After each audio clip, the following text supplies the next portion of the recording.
5 seconds to go.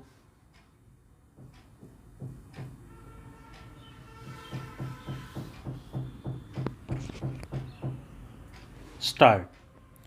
Honorable Speaker Sir, to meet the needs of Amrit Kal and to facilitate optimum regulation in the financial sector, public consultation as necessary and feasible will be brought to the process of regulation making and issuing subsidiary directions. To simplify, ease, and reduce cost of compliance, financial sector regulators will be requested to carry out a comprehensive review of existing regulations.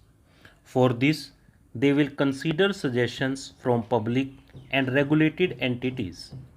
Time limits to decide the applications under various regulations will also be laid down.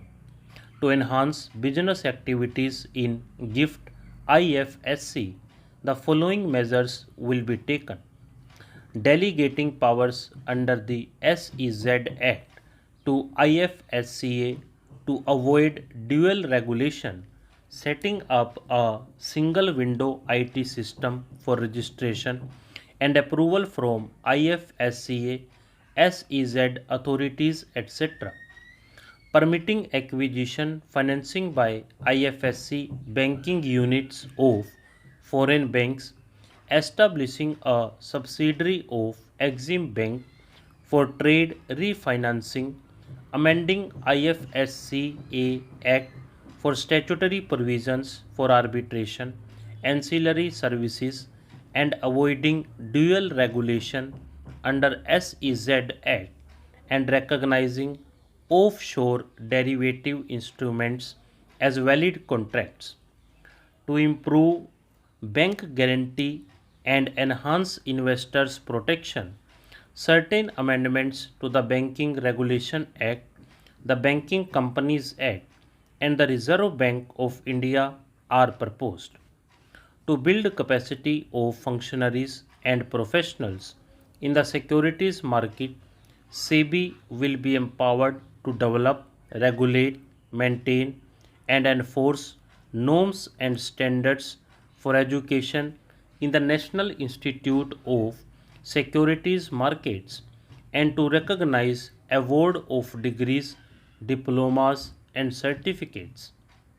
A central processing center will be set up for faster response to companies through centralized handling of various forms filed with field offices under the Companies Act. For investors to reclaim unclaimed shares and unpaid dividends from the Investor Education and Protection Fund Authority with ease, an integrated IT portal will be established. Digital payments continue to find wide acceptance. In 2022, they show increase of 76% in transactions and 91% in value.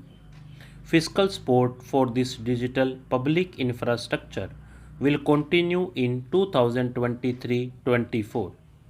For commemorating Azadi Ka Amrit Mahotsav, a one-time new small savings scheme, Mahila Samman Savings Certificate, will be made available for a 2-year period up to March 2025.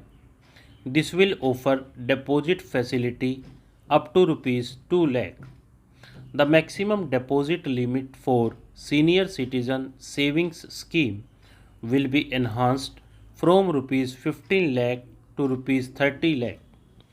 The maximum deposit limit for monthly income account scheme will be enhanced from Rs 4.5 lakh to Rs 9 lakh for single account and from Rs 9 lakh to Rs 15 lakh for joint account. The entire 50-year loan to states has to be spent on capital expenditure within 2023-24.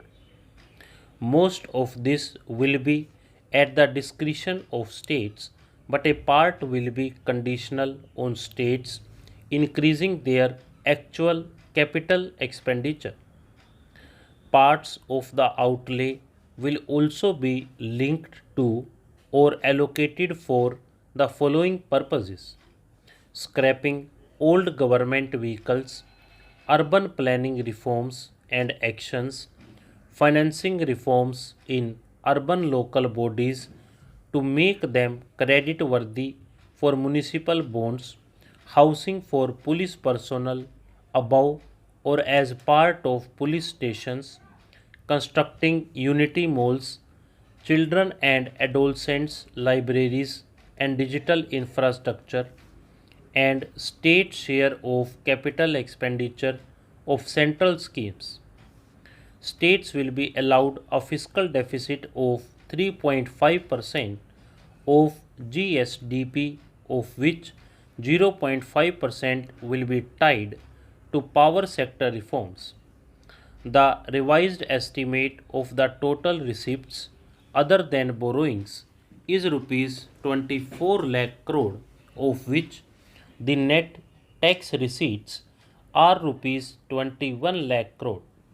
The revised estimate of the total expenditure is rupees 42 lakh crore, of which the capital expenditure is about rupees 7.3 lakh crore. The revised estimate of the fiscal deficit is 6.4% of GDP, adhering to the budget estimate. Coming to 2023-24, the total receipts other than borrowings and the total expenditure are estimated at rupees 27 lakh crore and rupees 45 lakh crore respectively. The net tax receipts are estimated at rupees 23 lakh crore. The fiscal deficit is estimated to be 5.9% of GDP. In my budget speech for 2021-22, I had announced that we plan to continue the path of fiscal consolidation, reaching a fiscal deficit below 4.5% by 2025-26 with a fairly steady decline over the period. We have adhered to this path, and I reiterate my intention to bring the fiscal deficit below 4.5% of GDP by 2025-26. To finance the fiscal deficit in 2023-24, the net market borrowings from dated securities are estimated at rupees 11.8 lakh crore. The balance financing is expected to come from small savings and other sources estimated at rupees 15.4 lakh crore. Stop.